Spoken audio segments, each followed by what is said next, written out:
আমি অফিস থেকে আসতেই আমার 6 বছরের ছোট্ট মেয়ে খাদিজা আমাকে বলল, বাবা, ও বাবা, তুমি যখন অফিসে চলে যাও তখন প্রায় প্রতিদিনেই আমার মা রফিক আঙ্কেলের সাথে দরজা লাগিয়ে কি যেন করে।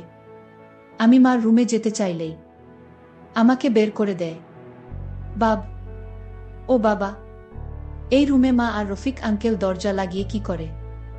6 বছরের ছোট্ট মেয়ে খাদিজার মুখ থেকে এই রকম কথা শুনে আমার হৃদয়টা ক্ষত বিক্ষত হয়ে গেল। মনে মনে ভাবলাম, আমার মেয়ে কি সত্যি কথাই বলছে? তাহলে কি আমার স্ত্রী রফিকের সাথে অবৈধ সম্পর্ক আছে? মনে মনে ভাবতেই ঘৃণা লাগছে। তারপর ভাবলাম, আমার মেয়ের কথা সত্য না মিথ্যা তা যাচাই করার জন্য আমি একদিন অফিস থেকে খুব তাড়াতাড়ি বাসায় চলে আসলাম। কাউকে কিছু না বলে বাসার চলে আসি। বাসাতে আসার পর যখন আমি রুমের দরজা খুলে ঢুকার আগেই দরজার উপাস থেকে এক অদ্ভুত ধরনের আওয়াজ শুনতে পেলাম। আমার আর বোঝার বাকি রইল না। আমার স্ত্রীর এই নোংরা অবস্থা দেখে মনের মধ্যে একটা জিদ এলো। তারপর আমার স্ত্রীকে শিক্ষা দিতে আমি যা করেছিলাম তা শুনলে বন্ধুরা তোমাদের আত্মা কেঁপে উঠবে। বন্ধুরা, গল্পটি অনেক ইন্টারেস্টিং। আশা করি তোমরা পুরো গল্পটি খুব মনোযোগ সহকারে শুনবে। তবে গল্পটি শোনার পূর্বে তোমাদের নিকট আমার ছোট্ট একটি অনুরোধ, তোমরা দয়া করে আমার চ্যানেলটি সাবস্ক্রাইব করে আমাকে সাপোর্ট করবা। হ্যালো বন্ধুরা, আমি জসিম। আজকে আমি তোমাদেরকে বলবো আমার নিজের জীবনের একটা সত্য গল্প, যেখানে আমার স্ত্রী আমারই এক বন্ধুর সাথে পরকীয়ায় জড়িয়ে পড়েছিল, যার ফলে আমার জীবনটা হয়ে উঠেছিল অতিষ্ঠ। খুব কষ্টে, মানসিক যন্ত্রণায় কেটেছিল আমার দিন। একদিন আমি অফিস থেকে ফেরার পর আমার ছোট্ট মেয়ে খাদিজা, মাত্র 6 বছর বয়স, সে আমাকে বলল, জানো বাবা, তুমি যখন অফিসে থাকো তখন মা আর রফিক আঙ্কেল দরজা বন্ধ করে কি যেন করে। আজকে যখন স্কুল থেকে এসে রুমের দরজা ধাক্কা দিই তখন দেখি মায়ের শরীরে কাপড় নেই, আর আঙ্কেলটারও নেই। আচ্ছা বাবা, দরজা বন্ধ করে কাপড় চোপড় ছেড়ে মা আর রফিক আঙ্কেল কি করে, যার কারণে আমাকে রুমে যেতে দেয় না? বলো না বাবা। আমার 6 বছরের মেয়ে খাদিজার মুখ থেকে এমন কথা শুনে আমার মনে হলো আমার পায়ের নিচ থেকে মাটি সরে যাচ্ছে। খাদিজার কথা শুনে আমার শরীর থরথর করে কাঁপছে। বুকের ভিতরটা অচেনা ব্যথায় কুঁকড়ে যাচ্ছে। খাদিজার প্রশ্নের কোনো উত্তর আমার জানা নেই। বাবা হয়ে মেয়েকে তার মায়ের অবৈধ সম্পর্কের কথা কেমনে বলি? যে জ্যোৎস্নাকে 7 বছর ভালোবেসে বিয়ে করলাম, সে জ্যোৎস্না আমার সাথে এভাবে প্রতারণা করতে পারল? চোখের কার্নিশ বেয়ে এক ফোঁটা অশ্রু মাটিতে পড়ে গেল টপ করে। আমার কান্না দেখে আমার ছোট মেয়ে খাদিজা বলল, বাবা তুমি কাঁদছো কেন? কেঁদো না বাবা। ও বাবা, আমি কি তোমাকে কষ্ট দিয়েছি? আচ্ছা বাবা, আমি আর তোমার কাছ থেকে এসব কিছু জানতে চাইব না। আচ্ছা বাবা, তুমি মাকে এ কথা বলো না, কেমন? আচ্ছা ঠিক আছে, তুমি বাহিরের কাউকে বলো না, কেমন? বাবা আমাকে কোলে নেবে, আমার না খুব কষ্ট হচ্ছে। খাদিজাকে কোলে নিতেই দেখতে পেলাম 5 আঙুলের দাগ খাদিজার গালে বসে আছে। খাদিজার গালে চোরের দাগ দেখে মনে হচ্ছে দাগটা আমার কলিজায় দেখা যাচ্ছে। মন চাইছে জ্যোৎস্নাকে কেটে টুকরো টুকরো করে ফেলি। খাদিজা কোলে চড়ে আমার চোখের পানি মুছে দিয়ে আর আমাকে বলল, আমার লক্ষ্মী বাবা, আমাকে কখনো ছেড়ে যাবে না তো? আমি খাদিজাকে জড়িয়ে ধরে নিয়ে বললাম, মারে, মা হারিয়ে মা পেয়েছি, তোকে ছেড়ে যাব কেমনে? বাবা মাকে বকা দিও না, মাকে তুমি ভালো বানিয়ে ফেলো। আমি তোমাকে যতটা ভালোবাসি মাকেও ততটাই ভালোবাসি। মাকে ছাড়া আমি বাঁচব না। আমি মেয়ের কথা শুনে মাথা নাড়িয়ে হ্যাঁ সূচক জবাব দিলাম। এদিকে অসময়ে জ্যোৎস্না শাওয়ার নিয়ে বের হলেই আমি বললাম, এই সময়ে শাওয়ার নিলে? তখন জ্যোৎস্না উত্তরে বলল, আর বলো না, খুব গরম লাগছিল তাই শাওয়ার নিয়ে আসলাম। আমি বললাম, মানে কি? এই শীতের দিনেও তোমার গরম লাগে? জ্যোৎস্না কিছু বলল না, অপরাধীর মতন মাথাটা নিচু করে ফেল। বুঝতে আর বাকি রইল না, এই জ্যোৎস্না আমার আগের জ্যোৎস্না নয়। রাতের বেলা শুয়ে আছি, জ্যোৎস্না মাথার চুল আঁচড়াচ্ছে। জানালা দিয়ে চাঁদের আলো জ্যোৎস্নার ঠিক মুখটাতে এসে পড়ছে। খুব সুন্দর লাগছে জ্যোৎস্নাকে। মনে হচ্ছে অষ্টাদশী কোনো যুবতী তার চুলগুলো মিলে দিয়েছি। এত সুন্দর মানুষ হয় কিভাবে? হঠাৎ খাদিজার কথাগুলো মনে পড়ে গেল। আমি মাথা ঘুরিয়ে শুয়ে পড়লাম। কিছুক্ষণ পর কারো হাতে ছোঁয়া পেলাম, কিন্তু এই ছোঁয়ায় আজ কোনো ভালোবাসা খুঁজে পাচ্ছি না। হাতটা সরিয়ে দিলাম। জ্যোৎস্না আবারও হাত দিল। আমি আবারও হাতটা সরিয়ে দিলাম। এবার জ্যোৎস্না আমাকে টান দিয়ে তার এখানে নিয়ে বলল, আমি কি বুড়ো হয়ে গেছি? আমাকে তোমার ভালো লাগে না? বারবার হাতটা সরিয়ে দিচ্ছা কেন? একটু নাও না। প্রথম যেদিন শক্ত করে ধরেছিলেন সেদিনের মতন। আমি জ্যোৎস্নার থেকে নিজেকে ছাড়িয়ে নিয়ে বললাম, মাথাটা কেমন যেন করছে। আমাকে একা থাকতে দাও। কি বলছো? এসব আগে বলবে তো। দাও, তোমার মাথা আমার এখানে দাও। আমি আমার উপরে নিয়ে তোমার মাথায় হাত বুলিয়ে দিই। জ্যোৎস্না, প্লিজ ডিস্টার্ব করো না। সত্যি বলছি, আমার ভাল লাগছে না। বলতে পারো না আমাকে ভাল লাগে না? আমার কি স্বাদ আহ্লাদ কিছুই নেই? আমি তোমার কাছে ব্যবহার করা টিস্যু হয়ে গেছি। কিন্তু রফিক ভাইয়া কি বলে জানো আমাকে? আমাকে দেখলে নাকি মনেই হয় না আমার বিয়ে হয়েছে। রফিক ভাইয়া আরো বলে, আমাকে দেখতে নাকি 16-17 বছরের যুবতীদের মতো দেখা যায়। আমি বললাম, তাই বুঝি? তাহলে যাও তাকে বলো তোমাকে বিয়ে করতে। জ্যোৎস্না কিছু না বলেই উঠে চলে গেল। আমিও পাশ ফিরে শুয়ে আছি। কিছুক্ষণ পর টের পেলাম কেউ বিছানায় ফেকিয়ে কাঁদছে আর বলছে, আমি কি এমন করে ফেলেছি যার জন্য তুমি আমাকে এত কঠিন কঠিন কথা বলছো? অন্য জনের সাথে বিয়ে বসে যাইতাম, তুমি আমাকে এত কঠিন কথা কিভাবে বললে? ছি, এসব ভাবতেও কষ্ট লাগে। জ্যোৎস্নার এরকম নাটক শুনে আমার বুকের ভিতরটা ফেটে যাচ্ছে, হৃদয়ে রক্তক্ষরণ হচ্ছে। যে জ্যোৎস্না আমি রাগ করব ভেবে ক্যাম্পাসে কোনো ছেলের সাথে কথা বলতো না, আজ সেই জ্যোৎস্না মেয়ে রেখে অবাধ মেলামেশা করছে, আর এখন আমার কাছে সতী সাধ্যি সাজে। এসব ভাবতে ভাবতে কখন যে ঘুমিয়ে গেছি খেয়ালই নেই। সকালে ঘুম ভাঙতেই দেখি আমি জ্যোৎস্নার একেবারেই কাছে। আমার মাথাটা জ্যোৎস্না তার উপরে। আমি জ্যোৎস্নাকে সরাতে চেয়েও পারছি না। জ্যোৎস্নার হাতটা সরাতে চেয়ে বুঝতে পারলাম জ্যোৎস্না জেগে আছে। আস্তে আস্তে জ্যোৎস্নার নিঃশ্বাস ভারী হয়ে আসছে। আমি যেন অচেনা কোনো মোহে আবদ্ধ হয়ে যাচ্ছি। শতবার চেষ্টা করেও নিজেকে ছাড়াতে পারছি না। সেই সময় খাদিজার কথাগুলো মনে পড়ে গেল। জ্যোৎস্নাকে ধাক্কা দিয়ে সরিয়ে দিলাম। জ্যোৎস্না এমনটা আমার কাছে হয়তো কখনো আশা করেনি। জ্যোৎস্না বিছানা থেকে উঠে ব্যালকনিতে গিয়ে দাঁড়ালো। জ্যোৎস্না চোখের পানি টপটপ করে পড়ছে। রাতে কাজল দিয়েছিল, সেই কাজল যেন চোখের পানিতে জীবন্ত হয়ে উঠেছে। জ্যোৎস্নার কান্না আমার চোখ এড়োলা না। বিয়ের পর জ্যোৎস্নাকে এই নিয়ে 4 বার কাঁদতে দেখলাম। প্রথম দেখেছিলাম বাসর রাতে আমাকে ধরে কাঁদতে, তারপর দেখেছিলাম খাদিজা যেদিন জ্যোৎস্নার পেটে আসি, তারপর খাদিজা যখন আমাদের ঘর আলোকিত করে এই পৃথিবীতে আসলো, আর আজকে সেদিনের চোখের পানির সাথে আজকের চোখের পানিটার কোনোভাবেই মিলছে না।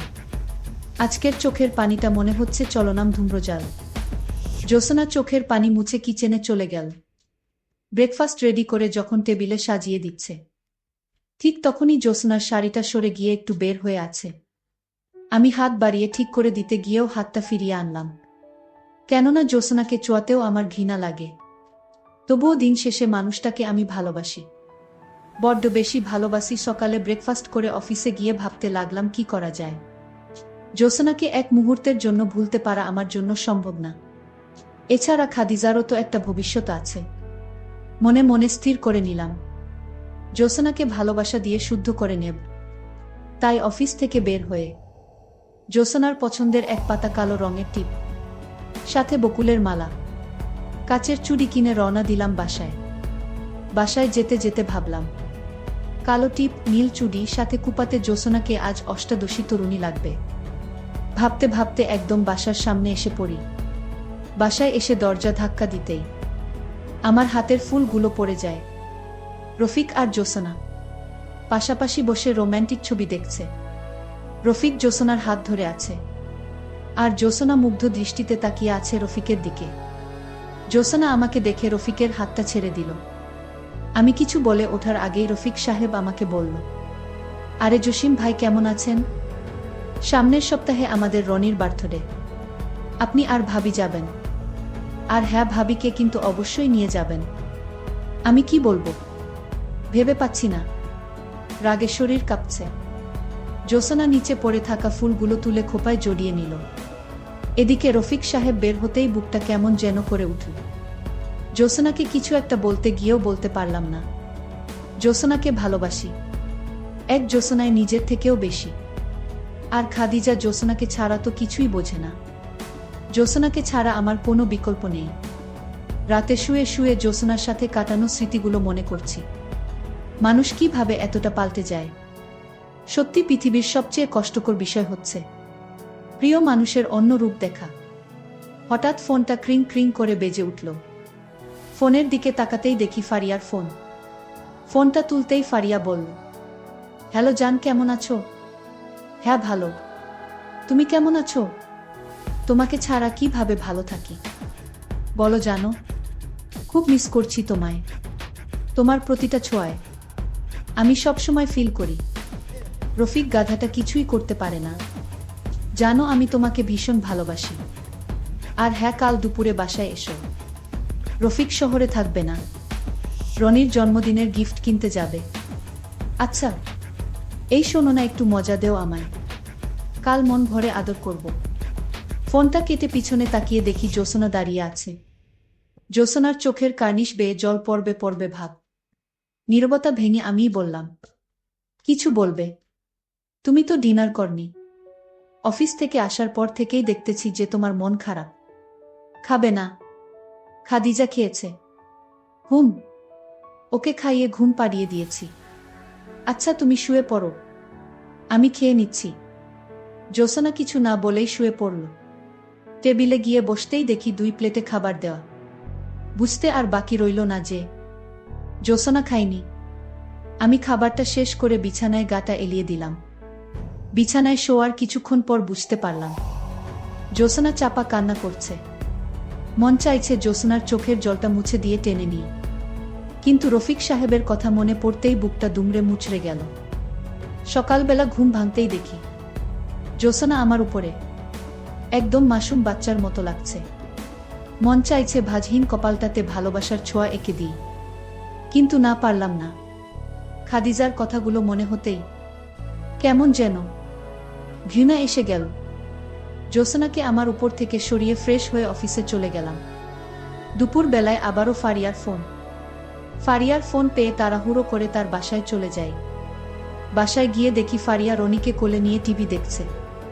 আমাকে দেখেই ফারিয়া রনিকে টিভি দেখতে বলে। সে উঠে পড়ল।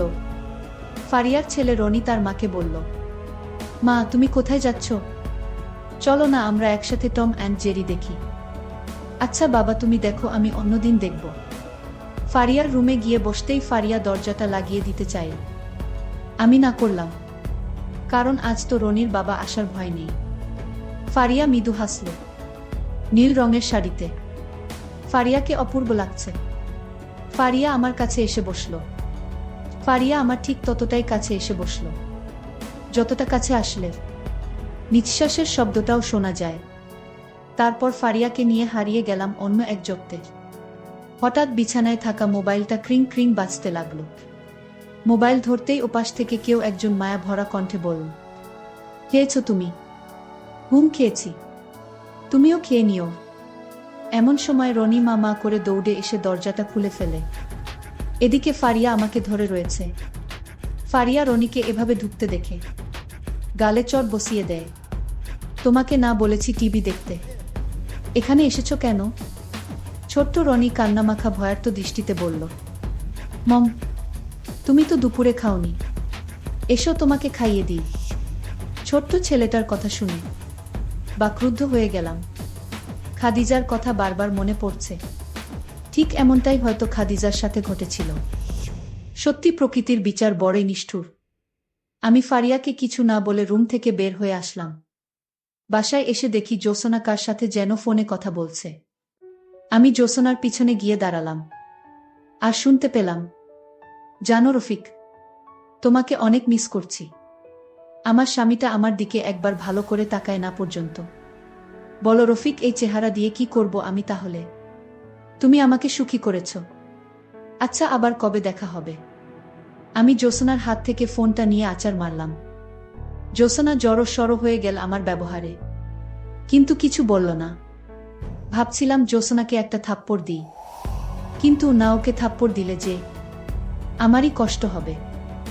সব কিছুর বড় সমাধান হবে জ্যোৎস্নাকে নিয়ে এই শহর ছেড়ে চলে যাওয়া, যেখানে থাকবে না রফিক নামের কেউ। পরের দিন সকালেই জ্যোৎস্নাকে বললাম, আমরা এখান থেকে চলে যাব, ব্যাগপত্র গুছিয়ে নাও। জ্যোৎস্না মনে হয় আগে থেকেই যাওয়ার জন্য প্রস্তুত ছিল। ঢাকা ছেড়ে আসার সময় ফারিয়াকে একটা মেসেজ দিলাম, প্রিয় ফারিয়া, পৃথিবীতে কোনো স্বামী যেমন তার স্ত্রীর ভাগ কাউকে দিতে চায় না, তেমনি কোনো স্ত্রীও চায় না। আমাকে ক্ষমা করে দিও। আমাদের এই দৈহিক আনন্দ আমাদের বাচ্চাদের উপর প্রভাব ফেলবে। আমি তোমার জীবনে কে ছিলাম এটা ভুলে গিয়ে তোমার স্বামীর সন্তানকে নিয়ে ভালো থেকো। আর হ্যাঁ, তোমার সন্তানটা সত্যি ঝিনুকে থাকা মুক্তোর মতন, তাকে খারাপ বানিও না। মেসেজটা পাঠিয়ে সিমটা ফেলে দিলাম। শহর ছেড়ে এসেছি অনেকদিন হলো। জ্যোৎস্নাও সেই আগের মতোই হয়ে গেছে। আমি যেন তার পৃথিবী। সাথে আমিও নিজের কর্মের জন্য প্রতিনিয়ত সৃষ্টিকর্তার কাছে ক্ষমা চাই। সত্যি শহর ছেড়ে আমি আমার ভালোবাসাকে খুঁজে পেয়েছি। জ্যোৎস্নার প্রতিটা নিঃশ্বাসে আমি থাকি প্রায়। হঠাৎ একদিন জ্যোৎস্না মাথা ঘুরে পড়ে যায়। হসপিটালে নিয়ে গেলে ডাক্তার কয়েকটা টেস্ট করাতে দেয়। টেস্টগুলো করানোর পর শুনি জ্যোৎস্নার ব্রেন টিউমার হয়েছে। পৃথিবীতে মাত্র কয়েকদিনের অতিথি সে। আমি কথাটা শুনে কি করব ভেবে পাচ্ছি না। অফিস থেকে 1 মাসের ছুটি নিলাম। জ্যোৎস্নার সাথে সব সময় থাকি। একদিন জ্যোৎস্না হঠাৎ করেই অনেক অসুস্থ হয়ে পড়ল। আমাকে তার কাছে নিয়ে বসালো। জসিম, তোমার সাথে আমি থাকতে পারলাম না। আর মা খাদিজা? আমার আলমারিতে রাখা নীল ডায়েরিটা নিয়ে আসতো মা। খাদিজা আলমারি থেকে একটা ডায়েরি নিয়ে এসে জ্যোৎস্নার হাতে দিল। জসিম, ডায়েরিটা আমি চলে যাওয়ার পর খুলবে। অনেক অজানা কথা হয়তো তুমি জানতে পারবে। আমাকে একটু মায়ের সাথে জড়িয়ে নিবে। জানো, আজ আমি খুব সুখী। হয়তো তোমার বুকে আমি শেষ নিঃশ্বাস ত্যাগ করতে পারবো, তাই নাও নাও না একটু বুকে। জ্যোৎস্নাকে বুকে নিলাম। জ্যোৎস্নার চোখের পানিতে শার্টটা ভিজে যাচ্ছে। জ্যোৎস্না তোতা পাখির মতন বলছে, জানো জসিম, আজ আমি সত্যি অনেক ভাগ্যবতী। আমি হয়তো তোমার বুকে মাথা রেখে মরতে পারবো। এই, তুমি কাঁদছো কেন? এমন ভাগ্য কয়জনের হয়? জসিম, আমাকে শক্ত করে ধরো। আমার খুব ভয় লাগছে। আমার খুব কষ্ট হচ্ছে। চোখ বন্ধ হয়ে আসছে। তোমার কিছুই হবে না। কোথাও যাবে না তুমি। কি হলো? কথা বলো। জ্যোৎস্না, বলছো না কেন? এই চুপ করে থাকবে? কি হলো? কথা বলো। এমন সময় ডাক্তার এসে কথার স্পালটা চেক করে বলল, সে আর ফিরবে না। ডাক্তারের কথাটা যেন কলিজাতে এসে বিঁধল। খাদিজা বিছানায় গড়াগড়ি দিয়ে কাঁদতে লাগল। জ্যোৎস্নাকে হারিয়ে আমি হতবাক হয়ে গেলাম।